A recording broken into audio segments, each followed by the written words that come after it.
Hey friends, this is Christopher Davis-Shannon, and today I am checking in down under with Cameron Murray. Cameron, how are you doing today?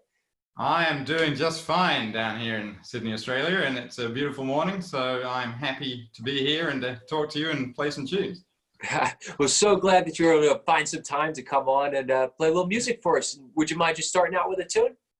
Sure, this is an instrumental tune that's on my first little EP called Fly Myself to You. This is called Supersonic Rainbow.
The classic Roy Speck ending right there. Yes, indeed. I really like that that doing this interview via Zoom, that when you get to that 16th note part, that it can't keep up with your hand and gets confused in the video. It looks like you have a flipper going back and forth very, very fast.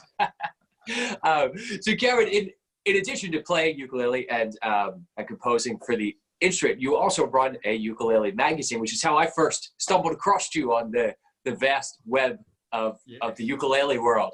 So you run Kamuke Magazine out of Australia. And what inspired you to start your own publication? I mean, there's certainly a few ukulele magazines out there, not a lot by any stretch of the imagination. No. My magazine, Kamuke Ukulele Magazine, does predate quite a lot of the few ones that do exist. Kamuke started in 2011. It was kind of just it started out as a bit of a passion project because I'd gone on a little, I guess, like a mini tour kind of fact-finding mission to the States, actually, and I met a lot of great people over there, a lot of great players in Hawaii and on the mainland. And then when I came back, I had all this information because I'm a journalist by trade. And so I thought, you know, I've got all these interviews that I did, kind of impromptu interviews with people. What am I going to do with it all? And so I thought, I'll make a little magazine. And so I made a tiny mag called the Sydney Strummer in 2010, and used all of my work at the times, their paper and their printers. I did it after hours in the dark and made this little A5 little magazine called the Sydney Strummer, just encapsulating these little interviews I did when I was on that little trip. And that sort of just gave me the taste for it. And a lot of people wanted to buy it from me. I got emails from all around the world, people saying, can we buy the Sydney Strummer magazine? I was like, okay. So it just started from there. And then, you know, it was just a thing I had to do, really, being a journalist and a ukulele obsessive since the early 90s. It was just something that came together and had to be done. So I did 12 issues of the magazine before it became prohibitively expensive, mainly because of mailing paper around the world. I mean, when I started out, it cost like $5 to send one to the US, and now it costs about $15. So, and the magazine's $10, so it just didn't make sense, unfortunately.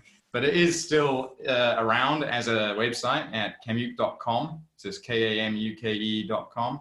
And I'm always putting articles on there. So if you have a look, I just put up a nice post, a Hall of Fame post about Cliff Ukulele Ike Edwards. So that's up there now. And yeah, if people want to go and have a look at that, that would be great. They can buy me a coffee as well. I just joined the Buy Me a Coffee thing where you can Cool. give me a tip if you enjoy the website at all. Please do. Yeah, and I'm going to certainly link in the description to this to the magazine's website. There are some really fabulous articles on there that I have gone through, and I haven't read this Ukulele Ike article yet, but I am a huge fan of Cliff Edwards, both because I'm a bit Disney obsessed and ukulele obsessed, so he holds a very special place in my heart, being Jim. I'm right there with you. I didn't go, the first few times I went to LA, I never went to Disneyland, and people kept asking me, well, have you been to Disneyland yet? And I said no. And so I just gave in one year and I went, and now I'm just like a Disney fiend as well. You know, I still haven't done it. I got roped into the whole Disney thing. My father, massive Disney, I mean, it's one of his lamps behind me, which is from Fantasia. It's a casting of the trees for Fantasia. Huge obsessed, but I've been to Disney World, but even with the number of times I've been to LA, I've never gotten out to Anaheim to go to Disneyland, which one day I will. Absolutely. When this is all over, make that your right. You know, it's odd that I kind of find it a common theme in the ukulele world, the crossover with Disney. There's something there, and I'm not quite sure why, because I run in a bunch of musical circles, but the uke world seems to be the only one that just adores that old Disney music, which I love, because I think especially that early, like pre-1960s Disney stuff, some of the Sherman Brothers writing and all that, just really phenomenal songs, even outside the context of the film. You know?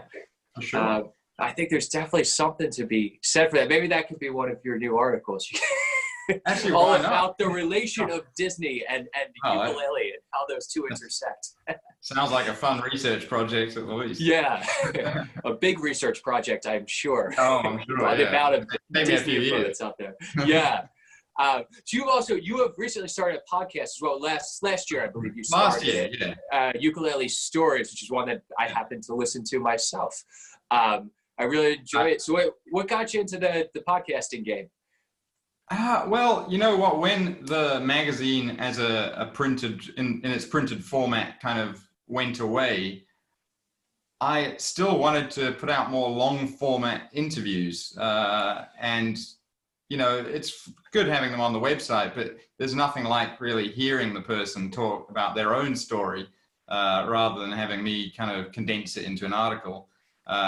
So yeah, and I just had so many interviews as well, past interviews, like there's one on there with a great Australian ukulele player called Mick Conway, and that was just a raw interview that I did with him for the magazine, but there was so much else in it that I couldn't fit into the magazine and just wouldn't kind of translate to an article, because a conversation, as you know, if you've done any editing, is very different to a printed article. So yeah, it was just about getting as much in there as possible and getting people's stories out, because it's just fascinating. That's the thing that's always drawn me to the uke, is the people's ukulele stories. It's the website isn't going to teach you how to play. It's not going to, you know, it's not a tutorial or anything like that. It's more just about their story and about how they came to the ukulele, because that's always an interesting it is, and that's another common thing is the way that people get into ukulele is not like most other musical adventures or endeavors. You know, there's always a story there. So with that said, what's your story, Cameron? What's my story? Well, if you listen to go to the podcast, the first episode is my story. It's just me talking for about 10 minutes about my story, but I'll condense it for you now.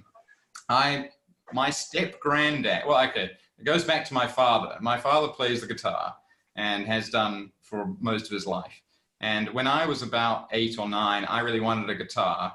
I was too small for a guitar, and my dad wasn't going to buy me some cheap plastic fake guitar thing. So he bought me a little wooden ukulele, a copy of a Martin 1M soprano, a Japanese copy called a Sano, which I still have in this room.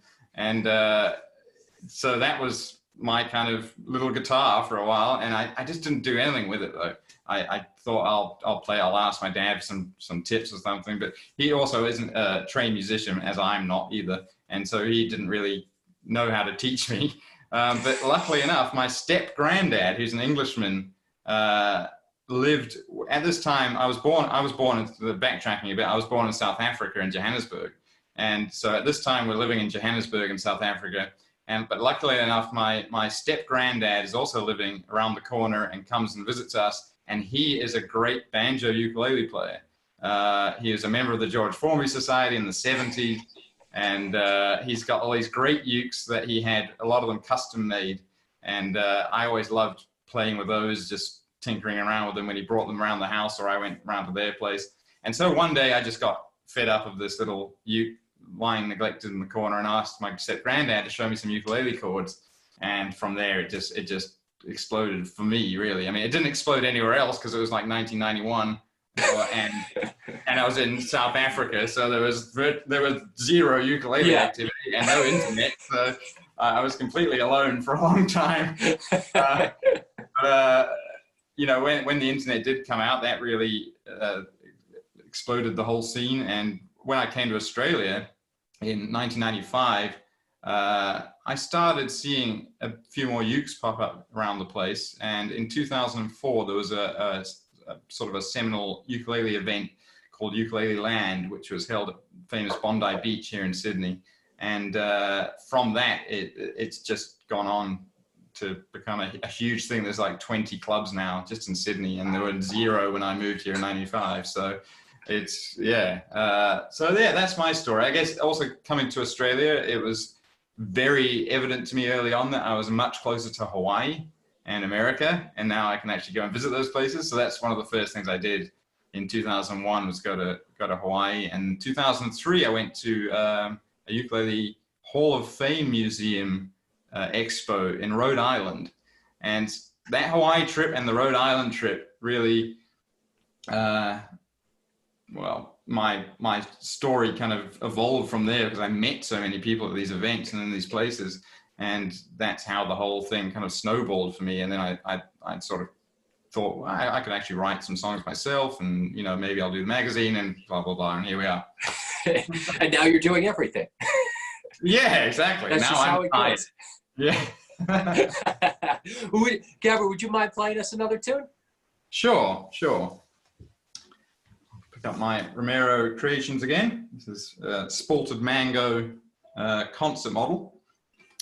And I wasn't going to play this one. This wasn't on my list of what I was going to do today, but I'm going to change it as I go, I think. I was actually on a little conference call, a Zoom meeting as well, with a lovely woman in Vietnam recently who's doing a sort of a similar series, but not about ukulele, but about just the positive stories coming out of the whole virus crisis. And I played this song for her. Mainly because the lyrics, I think, are pertinent to our current predicament. So this is one of the first songs I wrote. This is about Haleiwa in Hawaii on the North Shore, and it's called Haleiwa. But yeah, I think you'll see what I mean by the lyrics.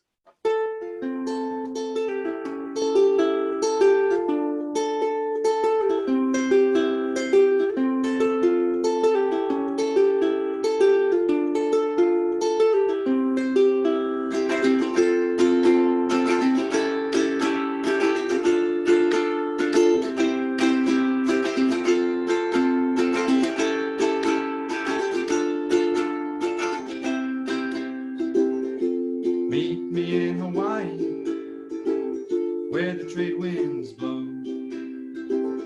Old Haleiwa town, just as the sun goes down. And time means nothing if you've got nowhere to be.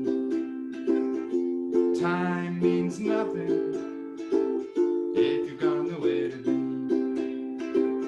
Palm trees swaying in the breeze, shave ice that gives you brain freeze. Long walks along the sand, this really is a special land. And time means nothing if you've got nowhere to be.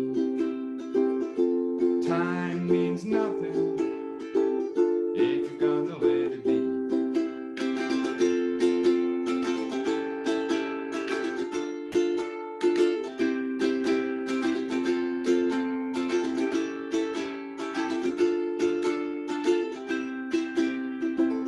Cocktails on the lanai, no shirt, no shoes, no ties.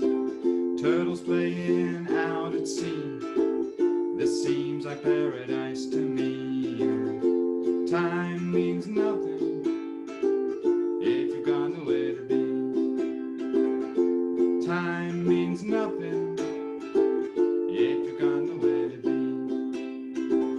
They'll be surfing at Waimea and a pipeline too. Every day seems perfect as long as I'm with you. And time means nothing if you've got nowhere to be. Time means nothing if you've got nowhere to be.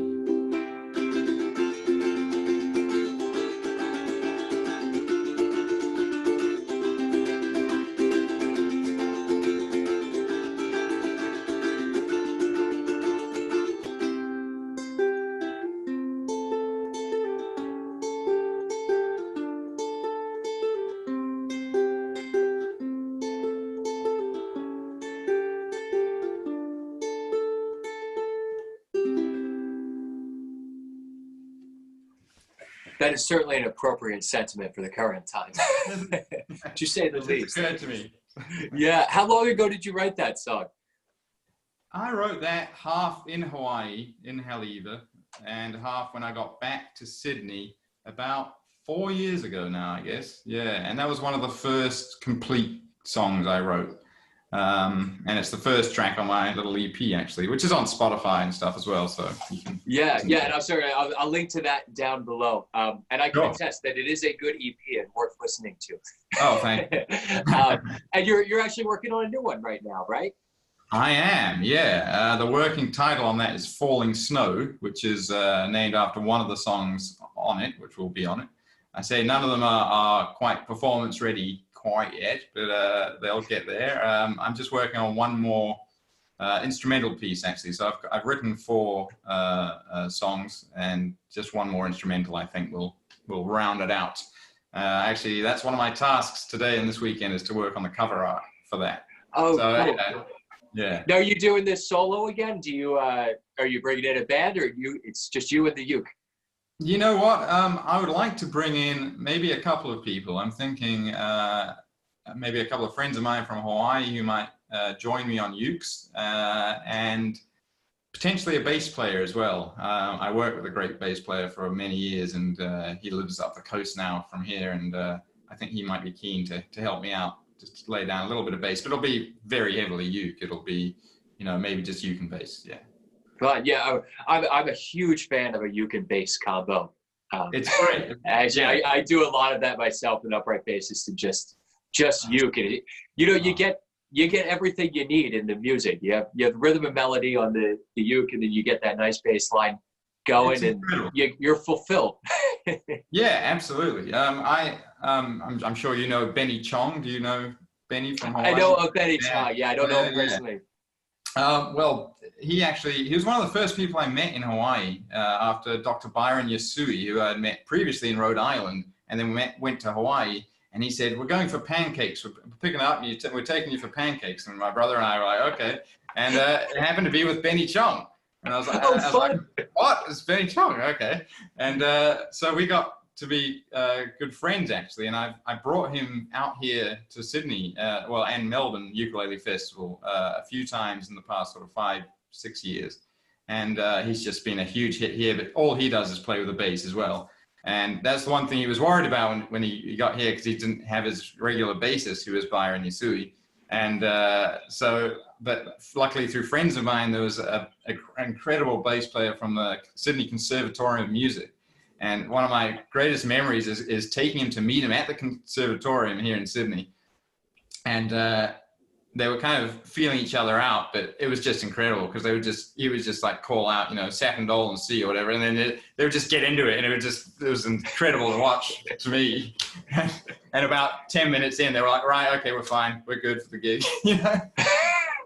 Massive pros. That's the joy of music right there, when it magically just works. It's just incredible. Yeah. I love it. The new record, are you recording that yourself, or do you go to a studio and track things? Last time a friend of mine recorded my first EP in a kind of home studio, but I would like to go to like a properly fitted out studio this time around, if I can afford it. Just a little bit more you can do in the post-production and that sort of stuff. Certainly, so, less worrying when you're not doing half the work yourself as well. Well, that's it as well. Yeah, I mean, I've laid down some uke for a few friends on their tracks, which aren't uke tracks necessarily, and then going into like a real proper studio with a great engineer, it just makes everything so much simpler. Yeah, you just get to sit down and worry about the music. It's a beautiful thing. Exactly that. Yeah. That's the dream right there. Yeah. I'd like to give some people some work as well after all this is over. Of course. Yeah. The musicians will be wanting it and wanting to play for sure. There's no doubt about that. Well, that's it. It's going to be, hopefully it'll be like the Roaring '20s after this. We've had like the bad parts of the '20s. We've had like the Spanish flu part, and now the kind of Great Depression. So maybe later we can have like a party bit, where we can all get to play music. Yeah, we're just reversing things a little bit. Yeah, exactly. Yeah. So we have all the liquor and all the jazz soon to come. Yeah, sure. We've still got time. Okay, would you mind playing us one last tune? Yeah, you know what? I have to. No, I don't. That's right.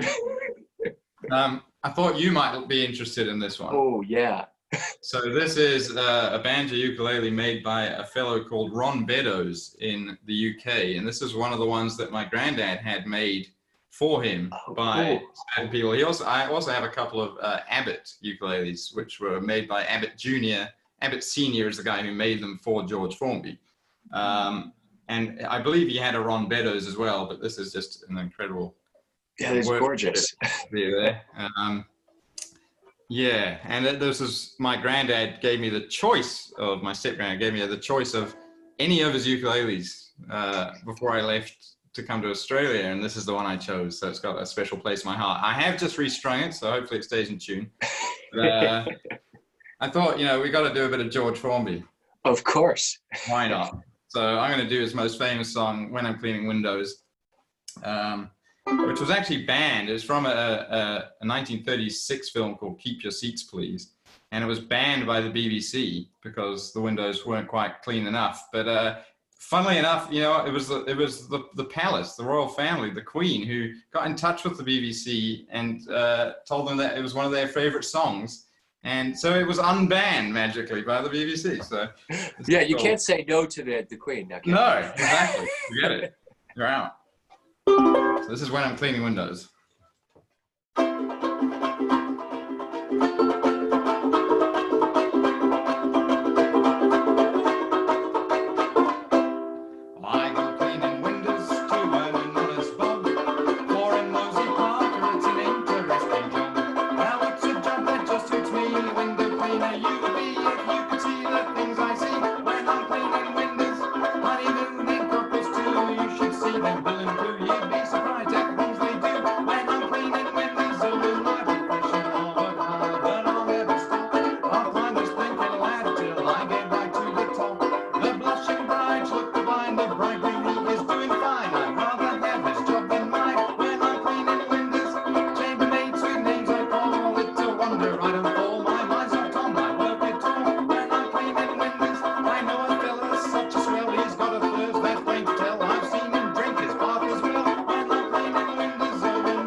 A rousing rendition.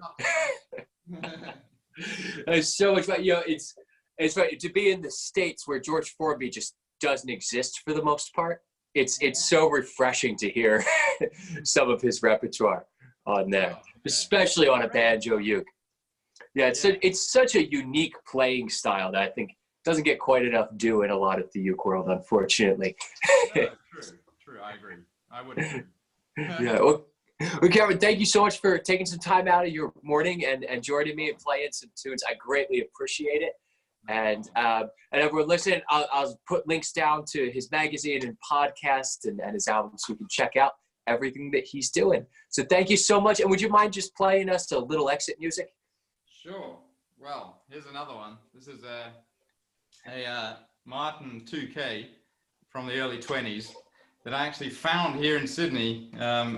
A guy who ran a music shop in Sydney and had it since the 70s and had no strings on it. It was a complete mess. It was so filthy you couldn't even see any of this like binding.